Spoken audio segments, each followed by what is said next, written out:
Sir நாங்கள் fire ஸ்டேஷனுக்கு கால் பண்ணோம். ஃபயர் ஸ்டேஷன் கால் பண்ணோம். அது ரீச் ஆகலை. அதுவும் இல்லாமல் போலீஸ்க்கு வந்து 100க்கு ஒரு கண்ட்ரோல் ரூம் கால் பண்ணோம். கண்ட்ரோல் ரூமில் வந்து எங்களுக்கு எந்த கான்டாக்டும் இல்லை. ஓகேங்களா, நாங்கள் மேலே இருந்து நானும் இவனு தான் வந்து ஆக்ஷனில் என்கிட்ட ஒருத்தவன்ட்ட தான் ஃபோன் இருந்தது. நான் மேலே வந்து ஃபோன்லாம் அலோடு இல்லை, கீழே விழுந்துரும்னாங்க. நான் வந்து என் பாக்கெட்டில் ஃபோன் இருந்ததுனால, அந்த ஃபோன் என் பாக்கெட்டில் இருந்ததுனால நான் வந்து மேலே இருந்து கால் பண்ணி தான் பேசணும். நாங்கள் கிட்டத்தட்ட 6 மணிலேருந்து இப்போ வரைக்கும் ஒரு 9:30 வரைக்கும் நாங்கள் இருந்தோம். இல்லை, எங்கள் கூட குழந்தைங்களும் வந்தாங்க.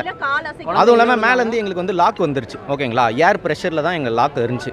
இதுவே வந்து தலைக்கீழே இருந்ததுன்னா நாங்கள் என்ன ஆகுது? எல்லாருமே அழுதுட்டு தான் இருந்தாங்க. ஓகேங்களா, எல்லாருமே உயிர் பயத்தில் இருந்தாங்க. என்கிட்ட ஒருத்தன்ட்ட ஃபோன் இருக்குது. நாங்கள் எல்லாருமே ஃபோன் அடித்து சொல்லிகிட்டே இருக்கிறோம். யாருக்குமே எங்களால் அதுக்கு மேலே கான்டாக்ட் பண்ண முடியல. போலீஸுக்கு கான்டாக்ட் பண்ணோம். அதுக்கப்புறமா வந்து ஃபயர் ஸ்டேஷன் கால் பண்ணோம்.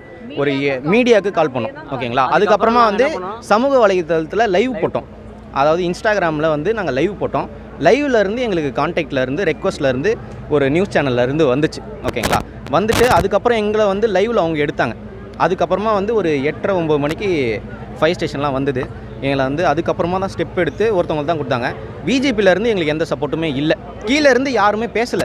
விஜிபியில் வந்து இத்தனை பேர் இருக்காங்களே, இவ்வளோ செக்யூரிட்டி இருந்து யாருமே எங்களுக்கு மேலே இருந்து பேசலை.